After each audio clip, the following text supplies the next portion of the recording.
Asumsi teman-teman pada saat berbicara masalah blazer itu cepat panas, mohon maaf, mungkin pemahamannya juga kurang terhadap blazernya.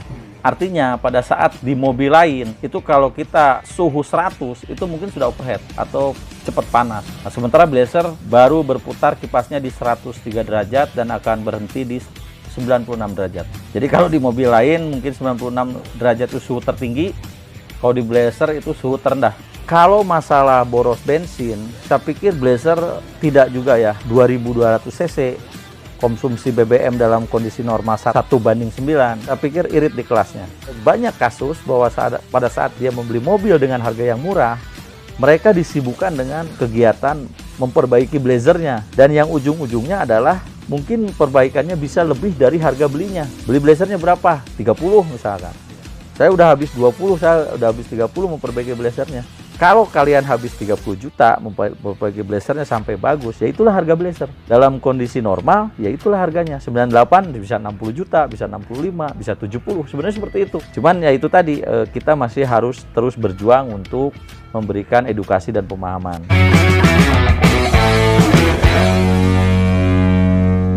Assalamualaikum warahmatullahi wabarakatuh. Di session kali ini saya akan coba semi podcast lah ya. Karena menyikapi pertanyaan teman-teman di kolom komentar kami di YouTube dan di Instagram yang masuk, kita akan coba jelaskan satu persatu pertanyaan yang menjadi keingintahuan teman-teman. Oke, di sini ada pertanyaan mendasar dulu, Bah, tentang sejarah singkat blazer di Indonesia. Mungkin bisa dijelasin, Bah? Oke, kalau salah dikoreksi aja ya. Kalau salah dikoreksi aja. Blazer itu mulai masuk ke Indonesia itu tahun 95, pada saat dia mulai diperkenalkan tahun 95, 96, dan 96 di pertengahan 96 kalau nggak salah itu mulai dipasarkan. Tahun 96 itu keluar tipenya ada dua, DOHC dan LT. Menyusul tahun 97 itu keluar tipe SLI. Tipe-tipe blazer di Indonesia mungkin diawali dari 98 ke bawah ya. 98 ke bawah itu muncul blazer Luxury Touring. Luxury Touring ini adalah blazer yang termewah di kelasnya. Yang kedua ada tipe DOHC biasa. Tipe DOHC biasa. Yang ketiga itu tipenya blazer SLI, yaitu blazer yang bermesin SOHC. Nah, mungkin 99 sampai dekade tahun 2000, 2002 itu muncul blazer Montera. Blazer Sport, terus juga ada yang special edition di tahun 2001, 2002 yaitu blazer LT yang lengkap dengan body kit di seluruhnya. Dan mungkin lupa di 98 itu muncul blazer Jetland. Nah mungkin di 2002 sampai 2006 keluarlah Ciploid Samba, blazer Samba dengan beberapa tipe. Yang pertama adalah LT, yang kedua blazer Samba biasa, yang ketiga blazer Samba XR, Montera XR, dan yang keempat mungkin tipe Montera. Sampai berakhir di 2005. Apa perbedaan blazer SOHC dan DOHC? Oke, kalau blazer DOHC dan SOHC mungkin secara basic mesin itu yang DOHC itu double overhead camshaft dan yang SOHC itu single overhead camshaft. Yaitu ya kalau yang SOHC itu mengusung low kompresi dan yang DOHC itu mengusung high kompresi. Perbedaannya yang menonjol di sana. Kalau untuk jenisnya di tipenya atau di unitnya mungkin sangat menonjol perbedaannya di sektor interior. Oke. Kemudian ada juga yang bertanya, Bah, kapan sih waktu terbaik buat servis blazer? Oke. Kalau kita merujuk ke buku atau ke buku panduan, itu di situ sudah tertera sangat jelas bahwa blazer ini diservis atau melakukan tune up itu di interval kilometer 5.000 km per 5.000 km. Itu berlaku untuk yang SOHC dan DOHC juga, Pak? Semua tipe sama. Untuk interval servisnya semua tipe sama. Dia servis per 5.000 km dan ada beberapa part penggantian itu di kilometer 15.000. Nah, di kilometer 15.000 itu seharusnya kita mengganti beberapa part, diantaranya adalah saringan bensin, saringan udara. Nanti dilanjut di kilometer 30.000 itu kita akan ganti saringan bensin, saringan udara, timing bell set, busi, seperti itu di interval 30.000 km. Untuk yang DOHC dan untuk yang SOHC mungkin ada perbedaan untuk penggantian timing bellnya di kilometer 60.000. Di bagian part apa saja sih, Bah, yang mengharuskan ganti minyak atau oli secara rutin, dan apa saja jenis minyak atau olinya?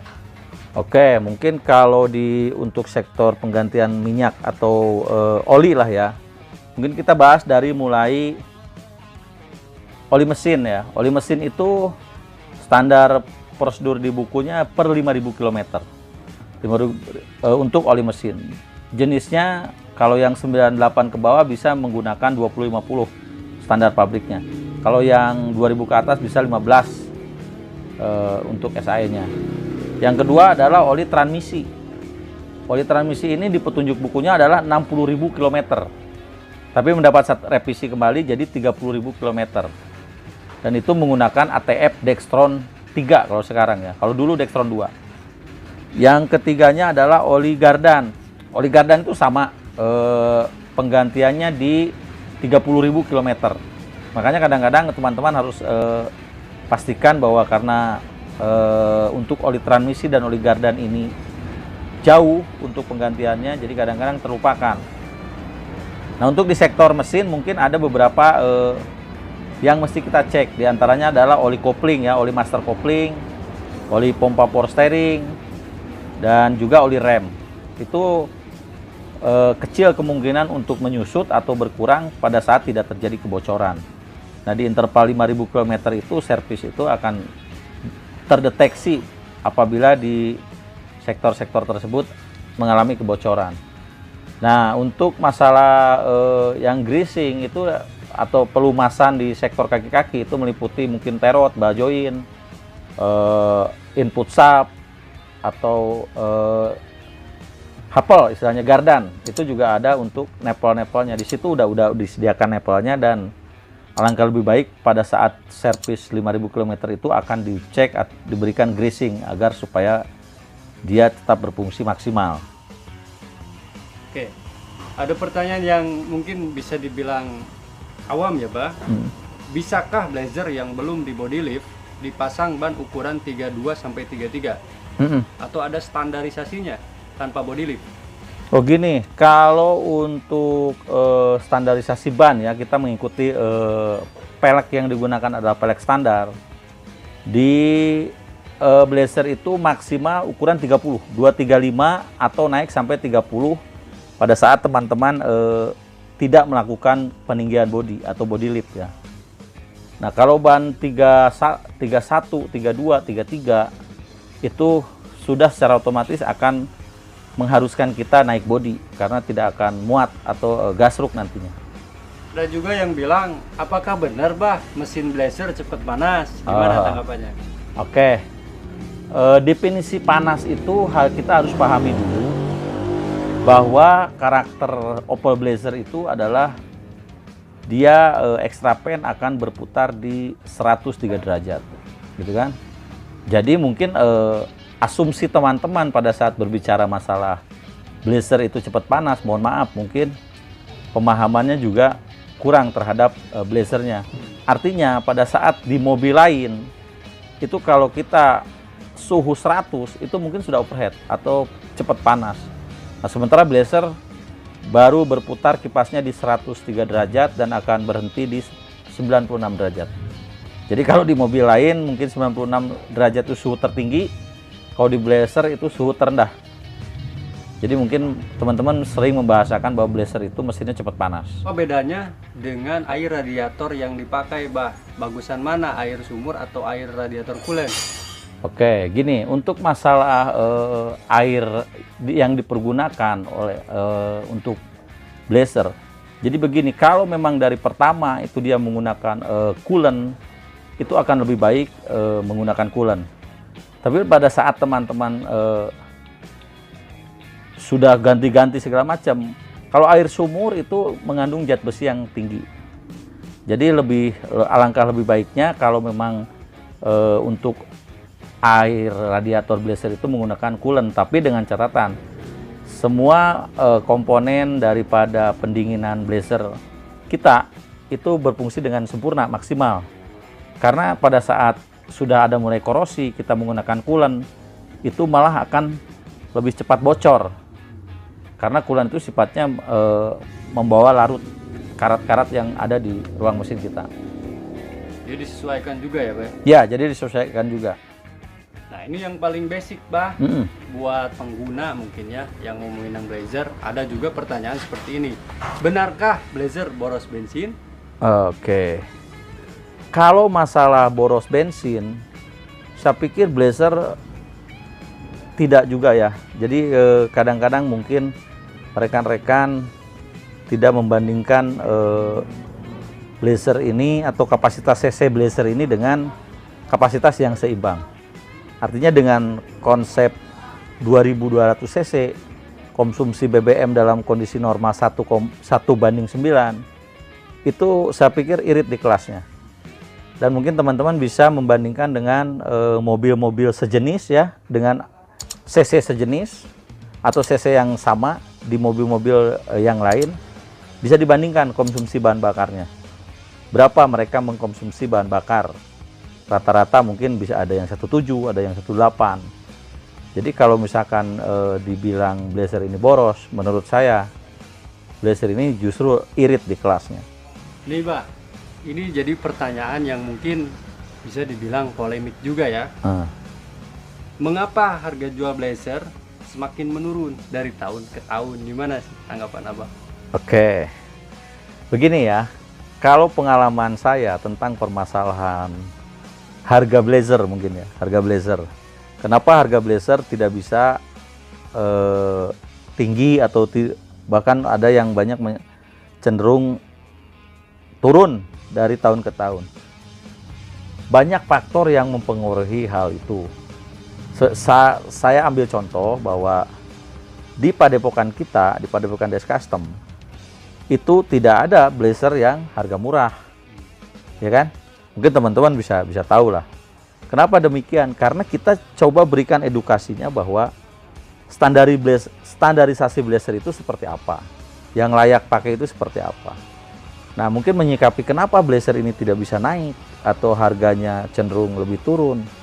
Sebetulnya edukasi kita atau memberikan penerangan terhadap blazernya sendiri mungkin yang kurang mengena atau kurang dipahami oleh teman-teman. Karena begini, blazer ini memang pada saat mulai di zamannya keluar itu mobil yang benar-benar eksklusif. Mobil-mobil yang benar-benar eksklusif, terkenal dengan spare partnya yang mahal, terkenal dengan bensinnya yang boros, mungkin mereka bilang pada zaman itu ya, pada zaman itu. Nah, sampai hari ini itu masih terbawa, image itu masih terbawa, dan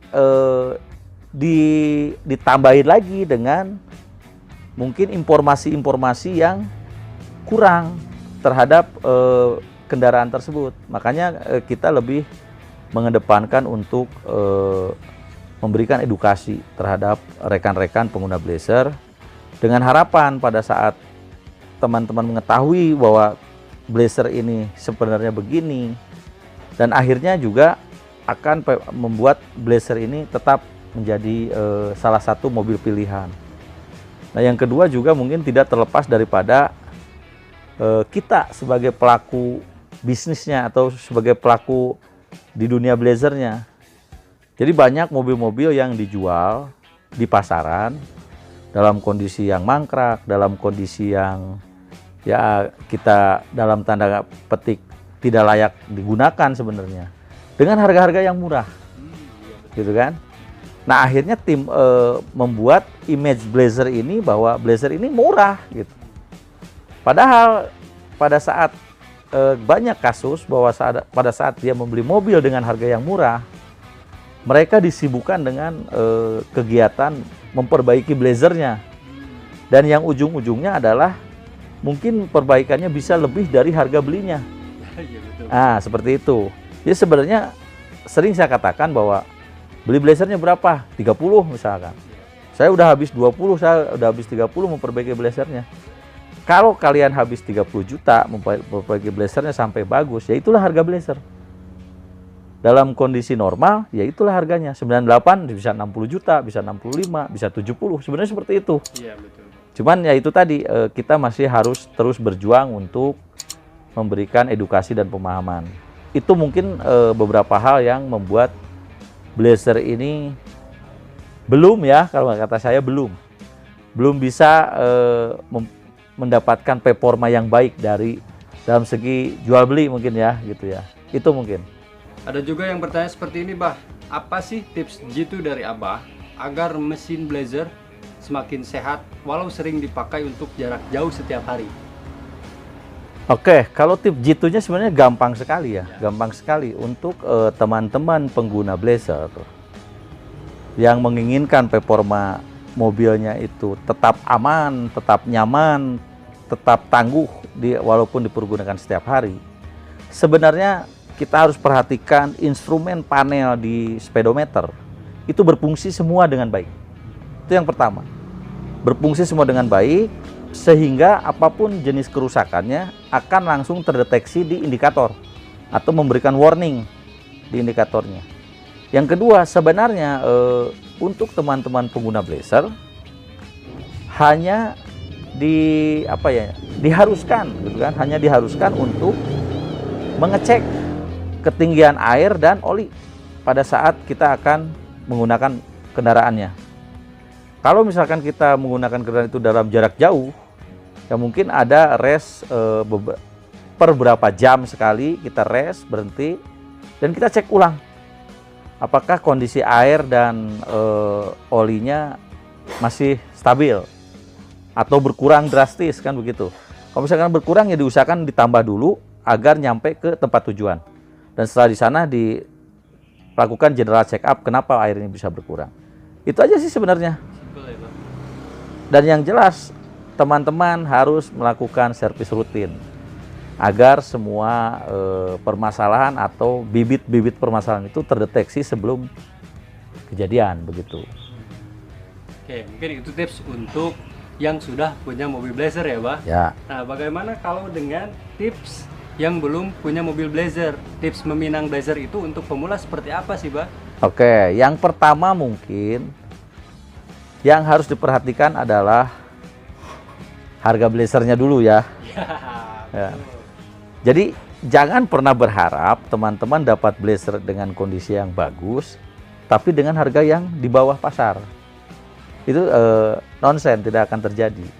Nah, kalau kita meminang Blazer dengan harga yang pasaran atau sewajarnya, misalkan tahun 98 dengan harga 45, 50 itu harga sebenarnya sebetulnya. Yang paling kita perhatikan adalah semua instrumen panel harus berfungsi dengan baik. Semua instrumen panel harus berfungsi dengan baik. Kondisi mesin juga tidak ada suara-suara yang aneh lah gitu ya. Atau ngelitik, atau pincang, ataupun tidak terjadi kebocoran di sektor-sektor oli mesin atau yang lain. Itu aja sih sebenarnya.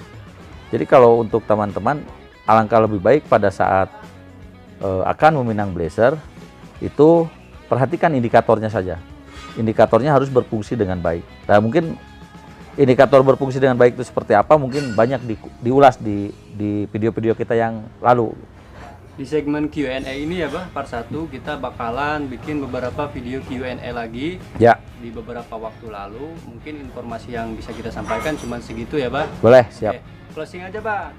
Oke, buat teman-teman ini mungkin video QC kita yang pertama. Mungkin nanti kita akan bahas lebih detail satu persatu apa saja sih kelemahan atau misalkan kelebihan dan yang lainnya tentang Opel Blazer ini kita akan kupas tuntas.